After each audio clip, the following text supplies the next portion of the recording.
Dracula, written by Bram Stoker. First published by Archibald Constable and Company in 1897, London. Chapter 1. Jonathan Harker's Journal. 3rd of May, Bistritz. Left Munich at 8:35 p.m. on the 1st of May, arriving at Vienna early next morning. Should have arrived at 6:46, but the train was an hour late. Budapest seems a wonderful place, from the glimpse which I got of it from the train and the little I could walk through the streets. I feared to go very far from the station, as we had arrived late, and would start as near the correct time as possible. The impression I had was that we were leaving the west and entering the east, the most western of splendid bridges over the Danube, which is here of noble width and depth, took us among the traditions of Turkish rule. We left in pretty good time, and came after nightfall to Klausenberg. Here I stopped for the night at the Hotel Royal. I had for dinner, or rather supper, a chicken done up some way with red pepper, which was very good, but thirsty. Must get recipe for Mina. I asked the waiter, and he said it was called paprika Hendel, and that, as it was a national dish, I should be able to get it anywhere along the Carpathians. I found my smattering of German useful here.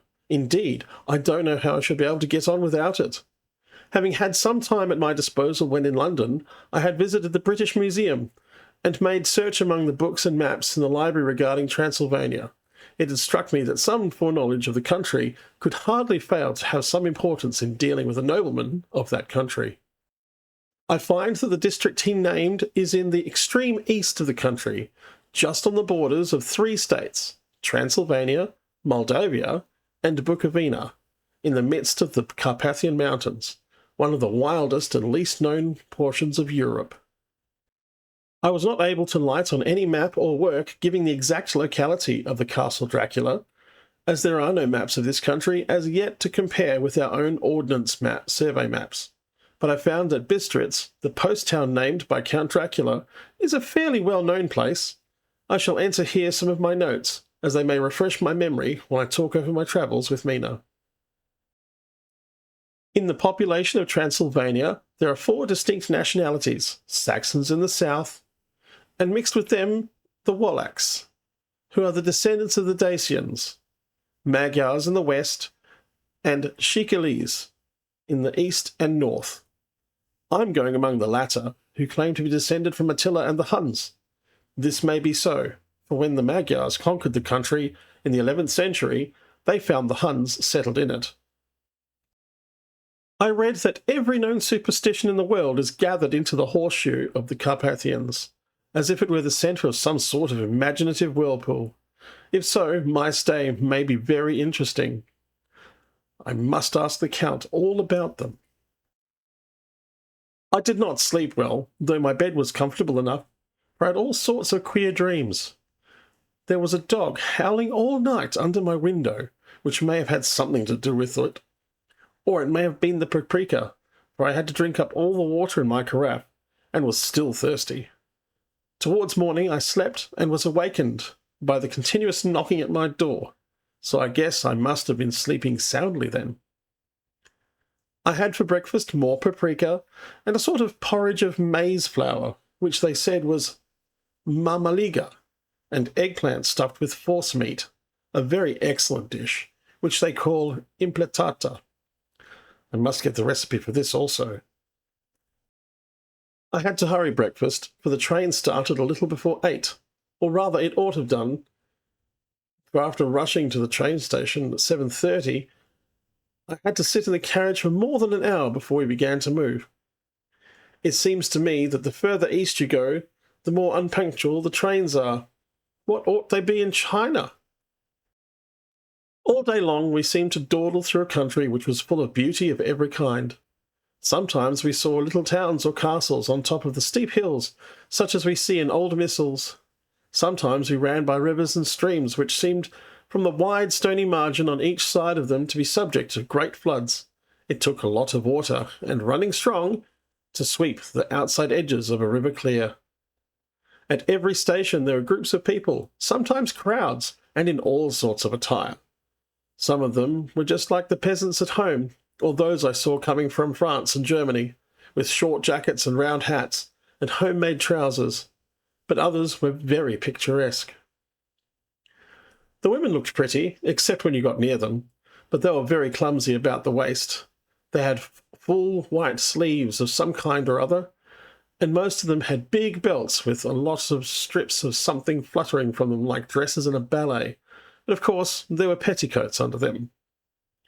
The strangest figures we saw were the Slovaks, who were more barbarian than the rest, with their big cowboy hats, great baggy dirty white trousers, white linen shirts, and enormous heavy leather belts, nearly a foot wide, all studded over with brass nails. They wore high boots with their trousers tucked into them, and had long black hair and heavy black moustaches. They are very picturesque, but do not look prepossessing. On the stage they would be set down at once as some old oriental band of brigands. They are, however, I am told, very harmless and rather wanting in natural self-assertion. It was on the dark side of twilight when we got to Bistritz, which is a very interesting old place. Being practically on the frontier, for the Borgo Pass leads from it into Bukovina, it has had a very stormy existence, and it certainly shows marks of it. 50 years ago, a series of great fires took place, which made terrible havoc on 5 separate occasions.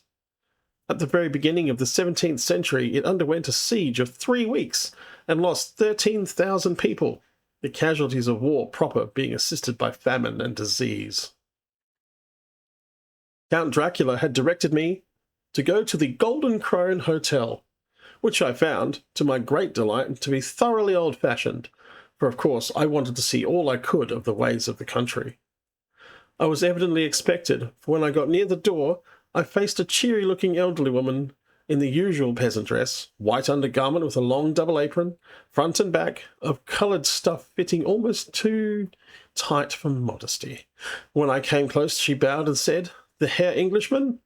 "Yes," I said, "Jonathan Harker." She smiled and gave some message to an elderly man in white shirt sleeves, who had followed her to the door.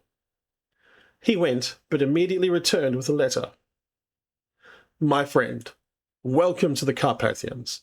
I am anxiously expecting you.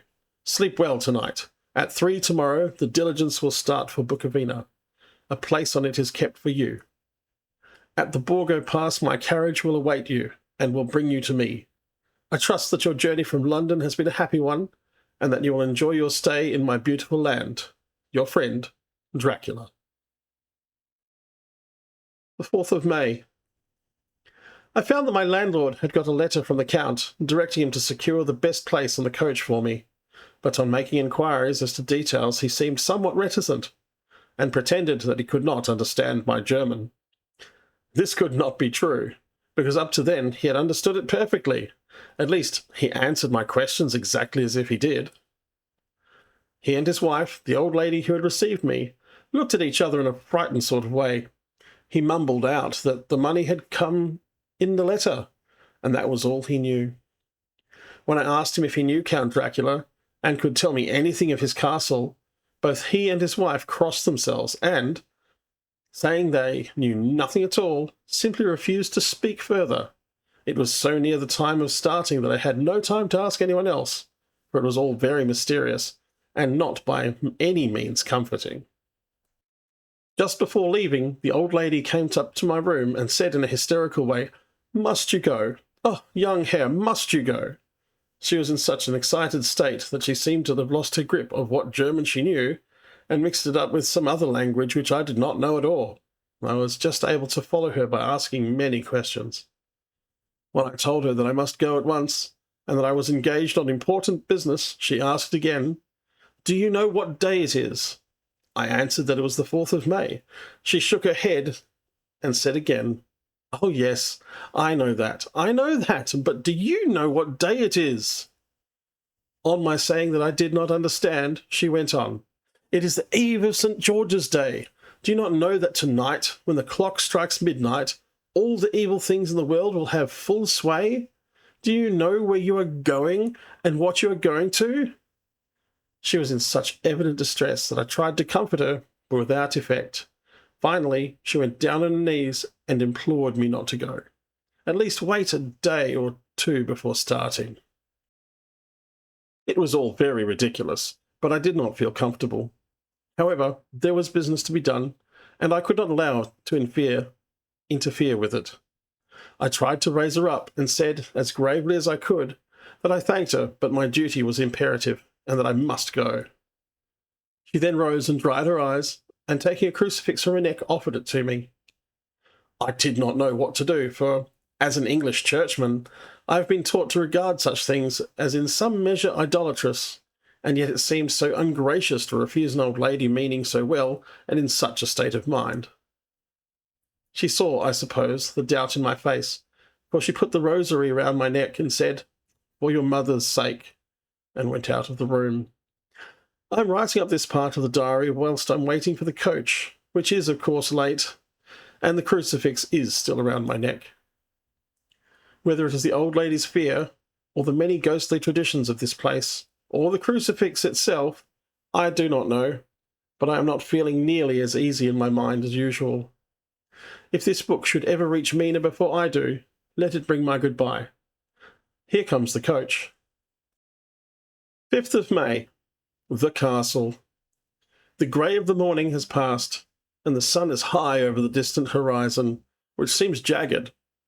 Whether the trees or hills I know not, for it is so far off that big things and little are mixed. I am not sleepy, and, as I am not to be called till I awake, naturally I write till sleep comes.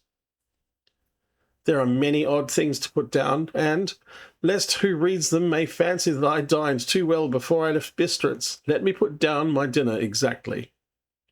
I dined on what they called robber steak, bits of bacon, onion and beef, seasoned with red pepper, and strung on sticks, roasted over the fire, in simple style of the London cat's meat. The fine wine was golden mediash, which produces a queer sting on the tongue, which is, however, not disagreeable. I had only a couple of glasses of this, and nothing else. When I got on the coach, the driver had not taken his seat, and I saw him talking to the landlady. They were evidently talking of me, for every now and then they looked at me, and some of the people who were sitting on the bench outside the door came and listened, and then looked at me, most of them pityingly. I could hear a lot of words, often repeated, queer words, for there were many nationalities in the crowd, so I quietly got my polyglot dictionary from my bag and looked them out. I must say they were not cheering to me, for amongst them were Ordog, Satan, Pokol, Hell, Stregoika, Witch, Vrolok, and Rukozlak. Both mean the same thing, one being Slovak and the other Serbian, for something that is either werewolf or vampire. I must ask the Count about these superstitions. When we started, the crowd around the inn door, which had by this time swelled to a considerable size, all made the sign of the cross and pointed 2 fingers towards me. With some difficulty, I got a fellow passenger to tell me what they meant. He would not answer at first, but on learning that I was English, he explained that it was a charm or guard against the evil eye. This was not very pleasant for me, just starting for an unknown place to meet an unknown man, but everyone seemed so kind-hearted and so sorrowful and so sympathetic that I could not but be touched. I shall never forget the last glimpses which I had of the inn yard and its crowd of picturesque figures, all crossing themselves as they stood round the wide archway, with its background of rich foliage of oleander and orange trees in green tubs clustered in the centre of the yard. Then our driver, whose wide linen drawers covered the whole front seat, Gotza, they call them, cracked his big whip over his 4 small horses, which ran abreast, and we set off on our journey. I soon lost sight and recollection of ghostly fears and the beauty of the scene as we drove along, although I had known the language, or rather languages, which my fellow passengers were speaking. I might not have been able to throw them off so easily. Before us lay a green sloping land full of forests and woods, with here and there steep hills crowned with clumps of trees, or with farmhouses, the blank gable end to the road. There was some everywhere a bewildering mass of fruit blossom, apple, plum, pear, cherry, and as we drove by I could see the green grass under the trees spangled with the fallen petals.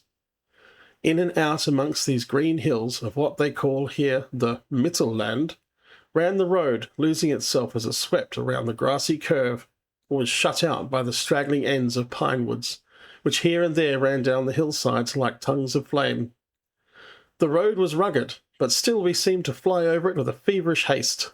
I could not understand then what the haste meant, but the driver was evidently bent on losing no time in reaching the Borgo Pass. I was told that this road in the summertime was excellent, but that it had not yet been put in order after the winter snows. In this respect it is different from the general run of the roads in the Carpathians, for it is an old tradition that they are not to be kept in too good order. Of old, the hospitals would not prepare them, lest the Turk should think that they were preparing to bring in foreign troops, and so hasten the war, which is always really at loading point. Beyond the green swelling hills of the Mittelland rose mighty slopes of forest up to the lofty steeps of the Carpathians themselves. Right and left of us they towered, with the afternoon sun falling full upon them and bringing out all the glorious colours of this beautiful range, deep blue and purple in the shadows of the peaks, green and brown where grass and rock mingled, and an endless perspective of jagged rock and pointed crags, till these were themselves lost in the distance, where the snowy peaks rose grandly. Here and there seemed mighty rifts in the mountains, through which, as the sun began to sink, we saw now and again the white gleam of falling water. One of my companions touched my arm as we swept around the base of a hill and opened up the lofty, snow-covered peak of a mountain, which seemed, as we wound on our serpentine way, to be right before us. "Look, Eastern Jack, God's seat," and he crossed himself reverently. As we wound on our endless way, the sun sank lower and lower behind us. The shadows of the evening began to creep round us. This was emphasized by the fact that the snowy mountains top still held the sunset, and seemed to glow out with a delicate, cool pink. Here and there we passed Czechs and Slovaks, all in picturesque attire, but I noticed that the goiter was painfully prevalent. By the roadside were many crosses, and as we swept by, my companions all crossed themselves. Here and there was a peasant man or woman kneeling before a shrine, who did not even turn round as we approached, but seemed in the self-surrender of devotion to have neither eyes nor ears for the outer world. There were many things new to me. For instance, hayricks in the trees, and here and there very beautiful masses of weeping birch, their white stems shining like silver through the delicate green of the leaves. Now and again we passed a lighter wagon, the ordinary peasant's cart with its long, snake-like vertebra, calculated to suit the inequalities of the road. On this were sure to be seated quite a group of homecoming peasants, the Czechs with their white and the Slovaks with their coloured sheepskins, the latter carrying lance-fashion their long staves with axe end at end. As the evening fell, it began to get very cold, and the growing twilight seemed to merge into one dark mistiness, the gloom of the trees, oak, beech, and pine, through within the valleys, which ran deep between the spurs of the hills. As we ascended through the pass, the dark firs stood out here and there against the background of late-lying snow. Sometimes the road was cut through the pine woods that seemed in the darkness to be closing down upon us, great masses of greyness, which here and there bestrewed the trees, produced a peculiarly weird and solemn effect, which carried on the thoughts and grim fancies engendered earlier in the evening, when the falling sunset threw into strange relief the ghost-like clouds which amongst the Carpathians seemed to wind ceaselessly through the valleys. Sometimes the hills were so steep that, despite our driver's haste, the horses could only go slowly. I wished to get down and walk up them, but as we do at home. But the driver would not hear of it. "No, no," he said, "you must not walk here. The dogs are too fierce." And then he added, with what he evidently meant for grim pleasantry, for he looked round to catch the approving smile of the rest, and you may have enough of such matters before you go to sleep. The only stop he would make was a moment's pause to light the lamps. When it grew dark, there seemed to be some excitement among the passengers, and they kept speaking to him, one after the other, as though urging him to further speed. He lashed the horses unmercifully with his long whip, and with wild cries of encouragement urged them on to further exertions. Even through the darkness, I could see a sort of patch of grey light ahead of us, as though there were a cleft in the hills. The excitement of the passengers grew greater. The crazy coach rocked on its great leather springs and swayed like a boat tossed on a stormy sea. I had to hold on. The road grew more level, and we appeared to fly along. Then the mountains seemed to come nearer to us on each side and to frown down upon us. We were entering on the Borgo Pass. One by one, several of the passengers offered me gifts, which they pressed upon me, and with an earnestness which would take no denial. They were certainly of an odd and varied kind, but each was given in simple good faith, with a kindly word and a blessing, and that same strange mixture of fear-meaning movements which I had seen outside the hotel at Bistris, the sign of the cross and the guard against the evil eye. Then, as we flew along, the driver leaned forward, and on each side of the passengers, craning over the edge of the coach, peered eagerly into the darkness. It was evident that something very exciting was either happening or expected, but though I asked each passenger, no one would give me the slightest explanation. This state of excitement kept on for some time, and at last we saw before the pass opening out on the eastern side. There were dark, rolling clouds overhead, and in the air heavy, oppressive sense of thunder. It seemed as though the mountain range had separated two atmospheres, and that now we had got into the thunderous one. I was myself looking out for the conveyance which was to take me to the Count. Each moment I expected to see the glare of lamps through the blackness, but all was dark. The only light was flickering rays of our own lamps, in which the steam from our hard-driven horses rose in a white cloud. We could see now the sandy road lying white before us, but there was on it no sign of a vehicle. The passengers drew back with a sigh of gladness, which seemed to mock my own disappointment. I was already thinking of what I had best do when the driver, looking at his watch, said to the others something which I could hardly hear. It was spoken so quietly and in so low a tone I thought it was an hour less than the time. Then, turning to me, he spoke in German worse than my own. "There is no carriage here. The Herr is not expected after all. He will now come on to Bukovina and return tomorrow or the next day. Better the next day." Whilst he was speaking, the horses began to neigh and snort and plunge wildly, so that the driver had to hold them up. Then, amongst a chorus of screams from the peasants and a universal crossing of themselves, a calèche with 4 horses drove up behind us, overtook us, and drew up beside the coach. I could see from the flash of our lamps, as the rays fell on them, that the horses were coal-black and splendid animals.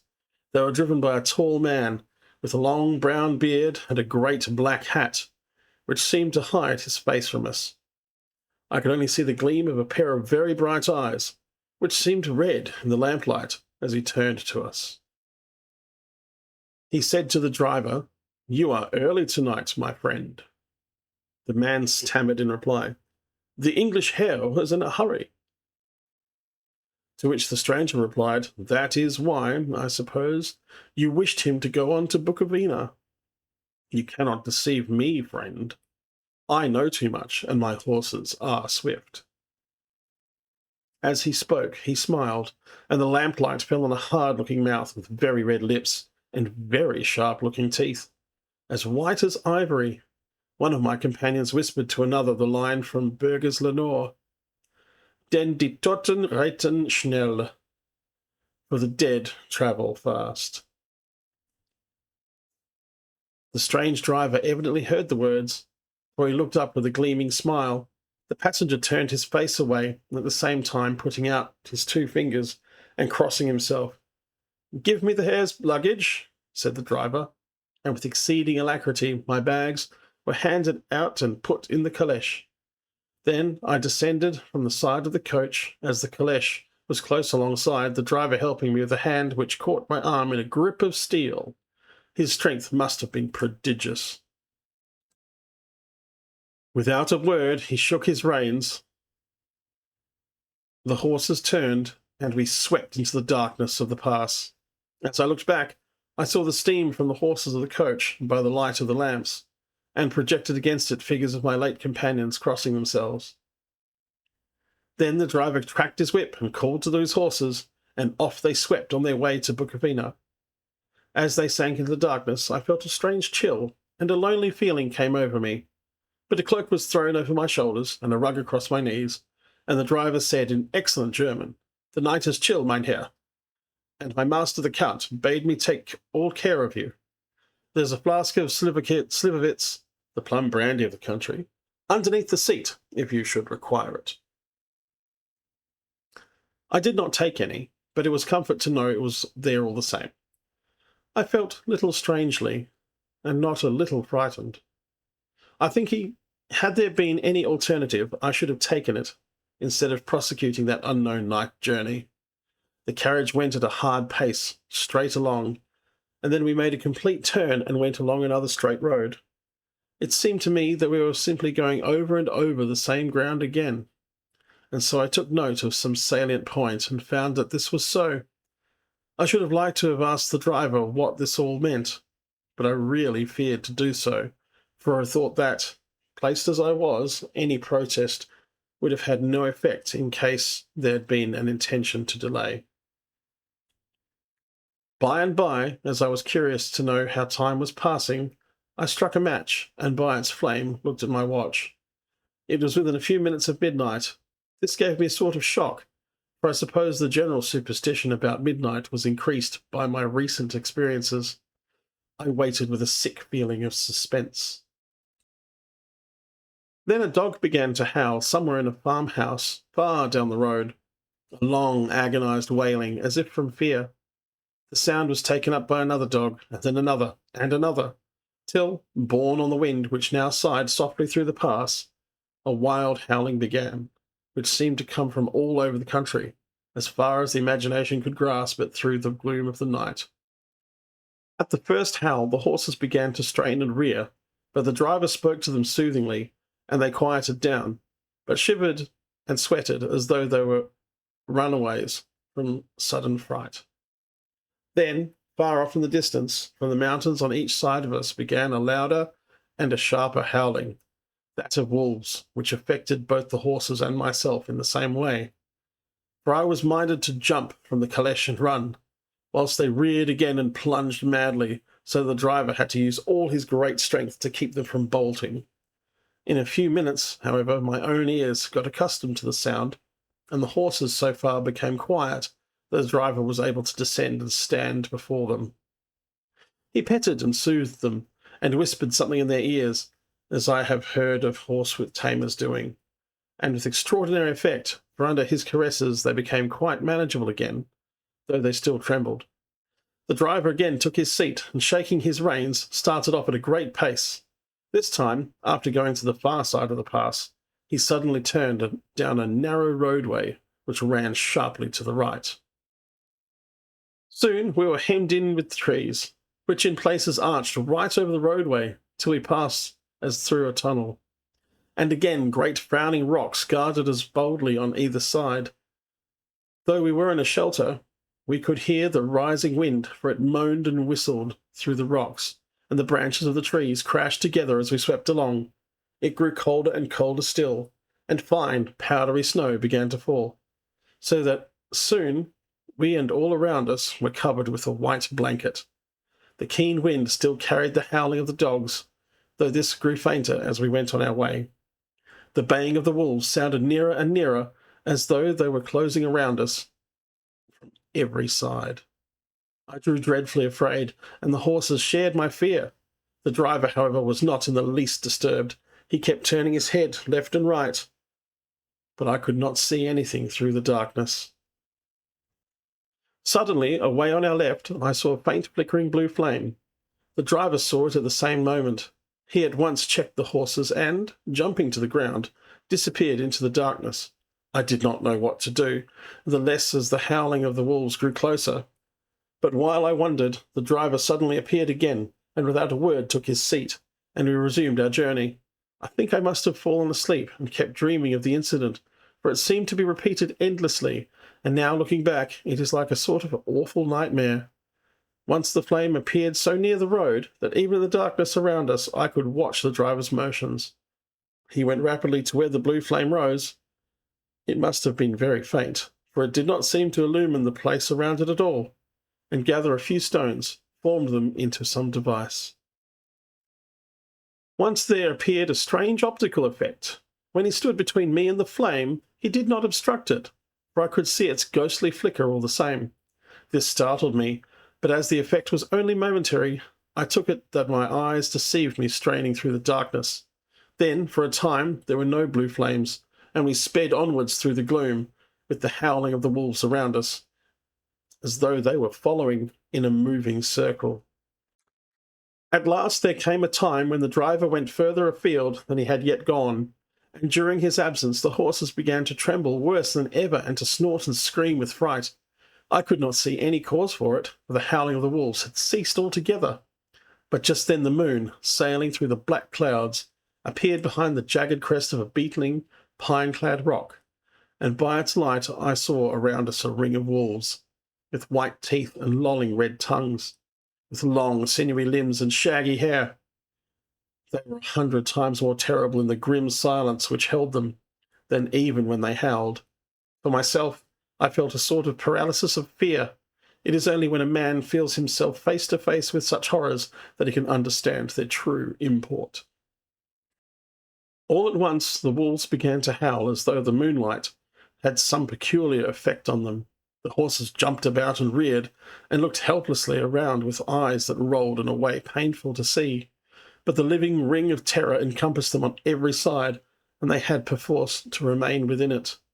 I called to the coachman to come, for it seemed to me that our only chance was to try to break through the ring, and to aid his approach. I shouted and beat the side of the caleche, hoping by the noise to scare the wolves from the side, so as to give him a chance of reaching the trap. How he came there, I knew not, but I heard his voice raised in a tone of imperious command, and looking towards the sound, saw him stand in the roadway. As he swept his long arms, as though brushing aside some impalpable obstacle, the wolves fell back, and back further still. Just then a heavy cloud passed across the face of the moon, so that we were again in darkness. When I could see again, the driver was climbing into the caleche, and the wolves disappeared. This was all so strange and uncanny that a dreadful fear came upon me, and I was afraid to speak or move. The time seemed interminable as we swept on our way, now in almost complete darkness, for the rolling clouds obscured the moon. We kept on ascending, with occasional periods of quick descent, but in the main always ascending. Suddenly, I became conscious of the fact that the driver was in the act of pulling up. We had pulled into a courtyard of a vast, ruined castle, from whose tall black windows came no ray of light, and whose broken battlements showed a jagged line against the sky. Please look for our next installment, Chapter 2, of Bram Stoker's Dracula.